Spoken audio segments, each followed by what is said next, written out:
नमस्कार प्यारे विद्यार्थियों, आज का अध्ययन हम शुरू करते हैं चैप्टर 2 विद्युत विभव एवं धारिता के टॉपिक विद्युत विभव पर आधारित प्रश्न से। प्रश्न है, विद्युत विभव से क्या तात्पर्य है। आपके पास जो नोट्स हैं उसमें देखें, पहला प्रश्न दिया हुआ है, विद्युत विभव क्या है, विद्युत विभव से क्या तात्पर्य है। तो जब हम एक आवेशित चालक को दूसरे आवेशित चालक से जोड़ते हैं, दो आवेशित चालक दिए गए हैं, ये आवेशित चालक ये दूसरे आवेशित चालक से एक चालक के माध्यम से जोड़ा जाता है, तो इन दोनों के बीच में विद्युत आवेश का प्रवाह शुरू हो जाता है। एक चालक में से दूसरे चालक में आवेश प्रवाहित होना प्रारंभ हो जाता है। आवेश किस दिशा में प्रवाहित होना चाहिए, ये हमें विद्युत विभव से जानकारी प्राप्त होती है। तो विद्युत विभव वह भौतिक अवस्था या वह विद्युत अवस्था या वह भौतिक राशि है जिसकी वजह से हम विद्युत आवेश के प्रवाह की दिशा को दर्शा सकते हैं। आवेश दो प्रकार के होते हैं, धनात्मक आवेश एवं ऋणात्मक आवेश। धनात्मक आवेश का प्रवाह हमेशा अधिक विभव से कम विभव की ओर होता है और ऋणात्मक आवेश का प्रवाह हमेशा कम विभव से अधिक विभव की ओर होता है। तो यह तो बात हो गई आवेश चालक के विद्युत विभव की।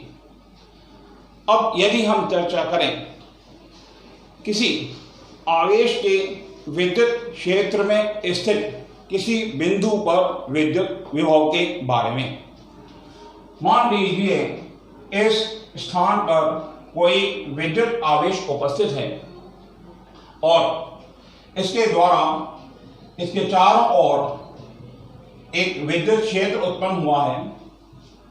इस विद्युत क्षेत्र के अंदर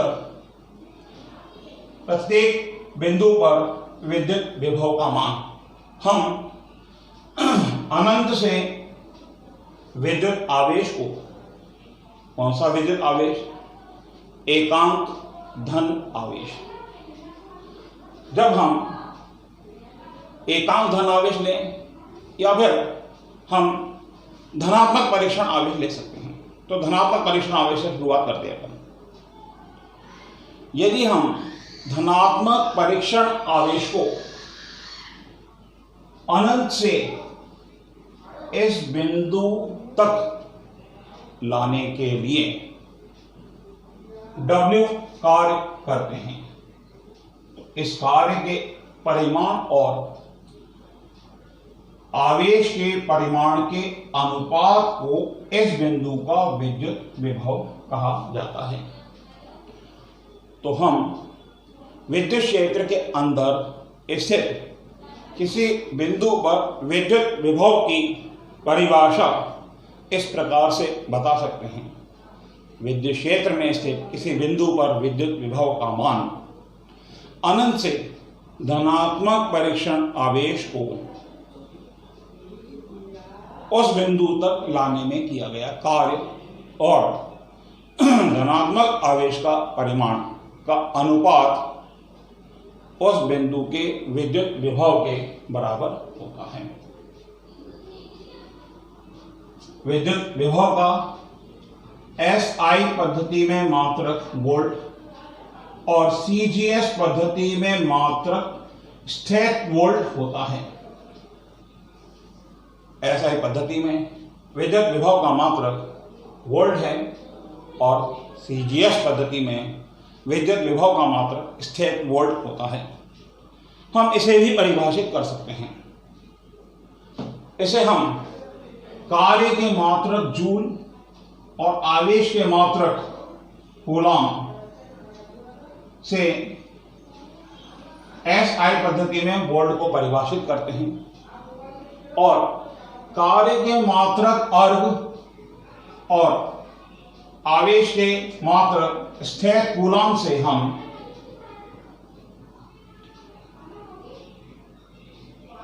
स्थिर वोल्ट को परिभाषित करते हैं। पहले हम परिभाषित करते हैं वोल्ट को। तो वोल्ट की परिभाषा इस प्रकार से बताई जा सकती है, यदि एक कूलॉम आवेश को, आवेश का मान एक कूलॉम लें, अनंत से विद्युत क्षेत्र के किसी बिंदु तक लाने के लिए एक जूल कार्य किया जाता है। एक कूलॉम आवेश को अनंत से विद्युत क्षेत्र के अंदर लाने के लिए यदि एक जूल कार्य किया जाता है तो उस बिंदु का विद्युत विभव 1 वोल्ट होगा।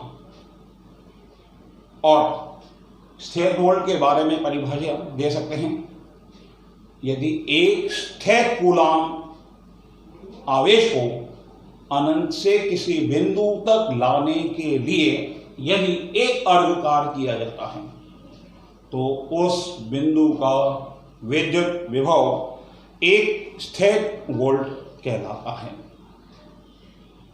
बच्चों, ये हमने बात की विद्युत विभव की और विद्युत विभव के मात्रक की।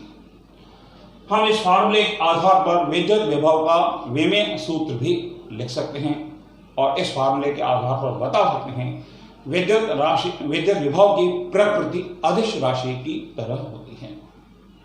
विद्युत विभव कार्य और आवेश से बना है, कार्य और आवेश के अनुपात के बराबर है।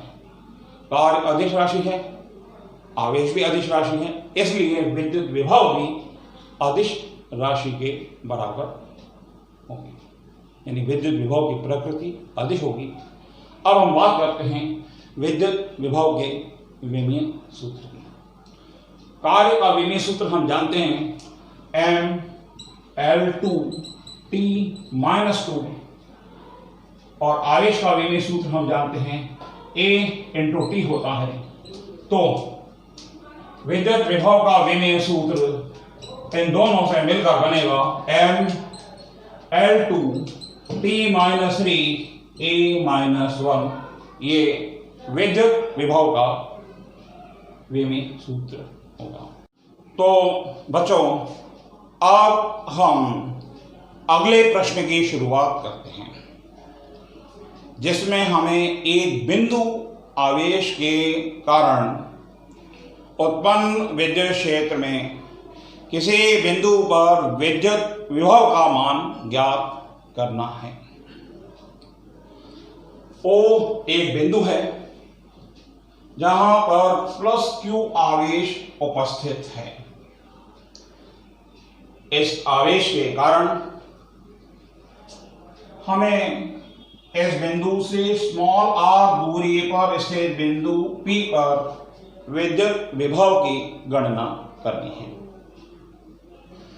इसके लिए हम O को P से मिलाते हुए एक रेखा अनंत तक ले जाते हैं और इस रेखा के ऊपर 2 बिंदुओं की कल्पना करते हैं, A और B, जिसमें O बिंदु से A की दूरी है x और इस बिंदु पर हम एक धनात्मक परीक्षण आवेश Q0 को रखते हैं।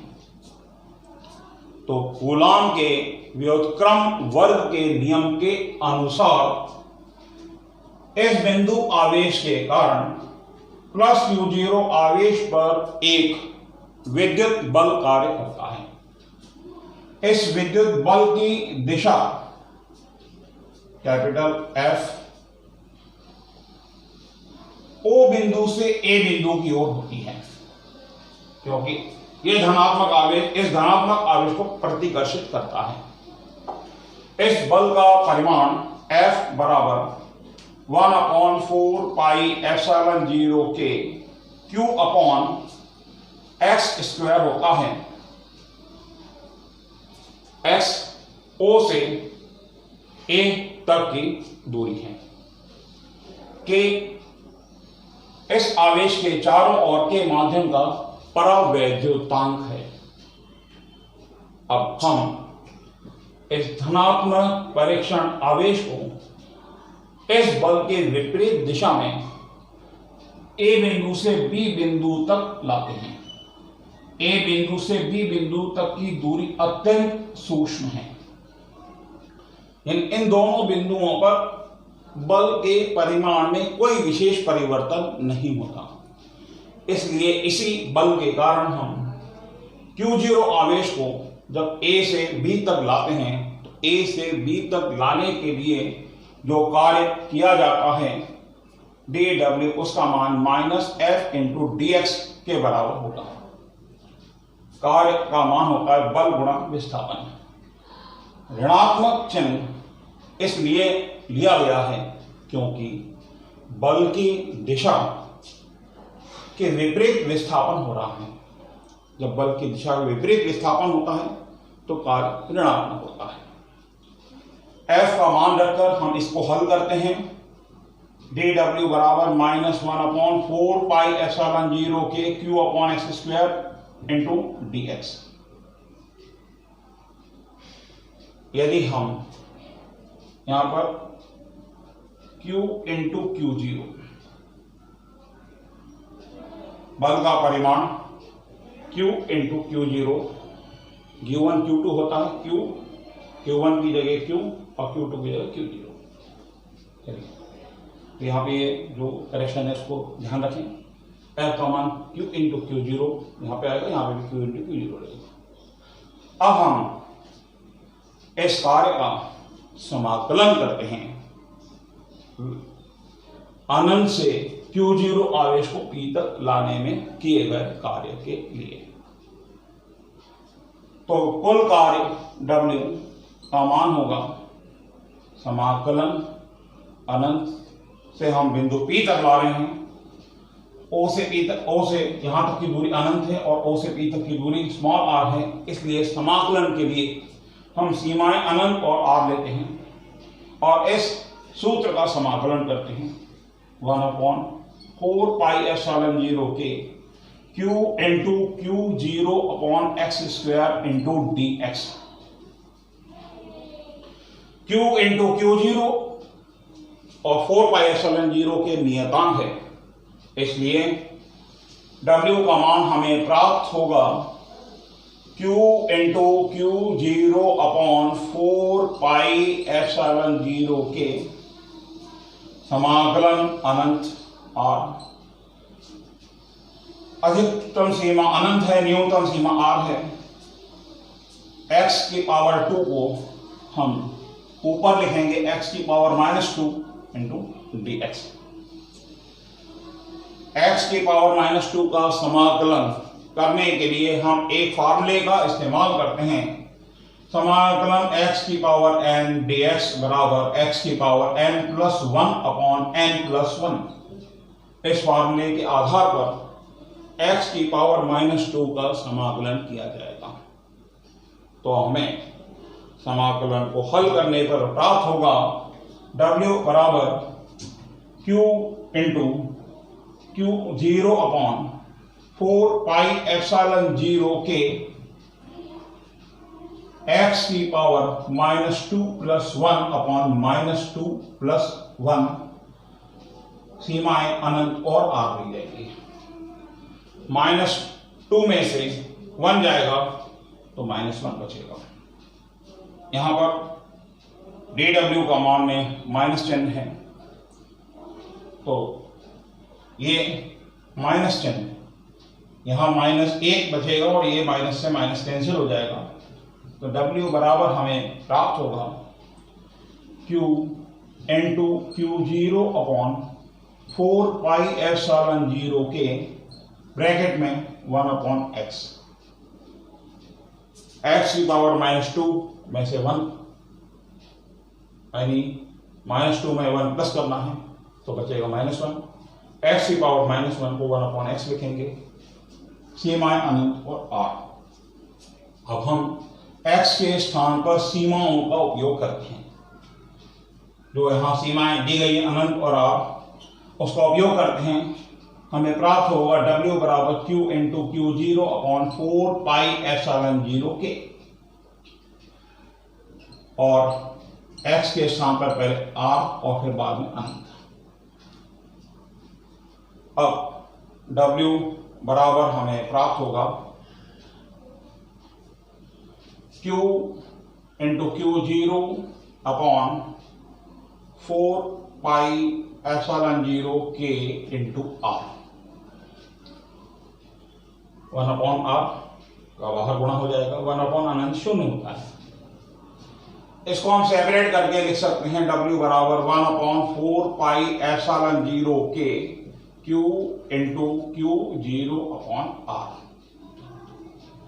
हम विद्युत विभव का फॉर्मूला जानते हैं, पिछले प्रश्न में हमने फॉर्मूला पढ़ा है, V बराबर W अपॉन Q0।